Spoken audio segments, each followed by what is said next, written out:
یہ وہ لمحہ تھا جب وزیر اعلیٰ کے پی کے سہیل آفریدی اڈیالہ جیل کے باہر پہنچے، لیکن ان سے عمران خان کی ملاقات نہیں کرائی گئی۔ اس موقع پر پارٹی کے دیگر وزیر اور دیگر عہدیداران بھی وہاں موجود تھے۔ وکلاء کی بڑی تعداد تھی، اس کے ساتھ ساتھ کارکنان بھی بڑی تعداد میں موجود تھے، لیکن عمران خان سے ملاقات نہیں ہوئی اور عدالت کا حکم بھی تھا کہ عمران خان سے ملاقات کرائی جائے، لیکن پھر بھی اس پر عمل نہیں ہو سکا۔ اس موقع پر وزیر اعلیٰ سہیل خان نے میڈیا سے گفتگو کرتے ہوئے کہا کہ ہم اپنے لیڈر سے ملنا چاہتے ہیں، ان سے رائے لینا چاہتے ہیں، لیکن ہماری ملاقات نہیں کرائی جا رہی۔ آخر ہم کس پر اعتماد کریں؟ اداروں پر تو ہمارا اعتماد ختم ہو چکا ہے۔ جب عدالت حکم دے رہی ہے، اس کے باوجود آخر کون ہے جو ہمیں اپنے لیڈر سے ملاقات نہیں کرنے دے رہا؟ یہ سب کچھ عوام کے سامنے لایا جائے اور ہماری ملاقات کرائی جائے، تاکہ ہم اپنے نیکسٹ جو آنے والے فیصلے ہیں وہ اپنے لیڈر کے فیصلے کے مطابق کر سکیں اور اپنے صوبے اور اپنے ملک کے لیے جو اہم فیصلے ہیں ان پر عمل کر سکیں۔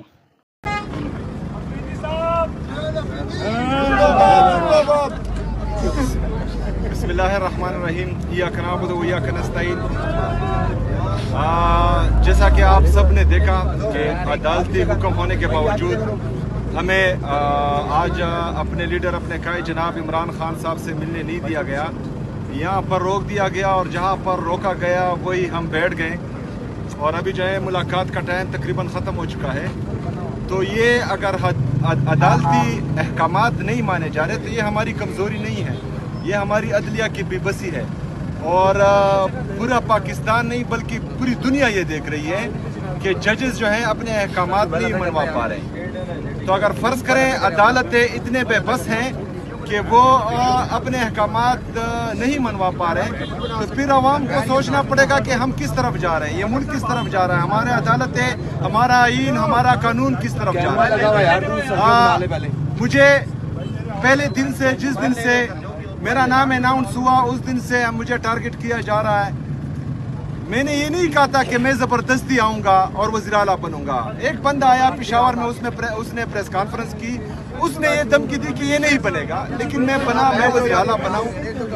میں برائے مہربانی تھوڑی خاموشی پلیز، نمبر سے میں وزیر اعلیٰ بنا ہوں۔ میں 4.5 کروڑ پختونوں کا، خیبر پختونخوا کی عوام کی نمائندگی کر رہا ہوں۔ میں یہاں پر اپنے لیڈر، اپنے قائد سے پالیسی گائیڈ لائن لینا چاہ رہا ہوں کہ میں نے کس طرح جو ہے آگے چلنا ہے، کس طرح جانا ہے، کیونکہ 2 سال سے میرے لیڈر، میرے قائد جناب عمران خان صاحب سے ملاقات نہیں ہوئی، تو یہ ملاقات انتہائی ضروری ہے۔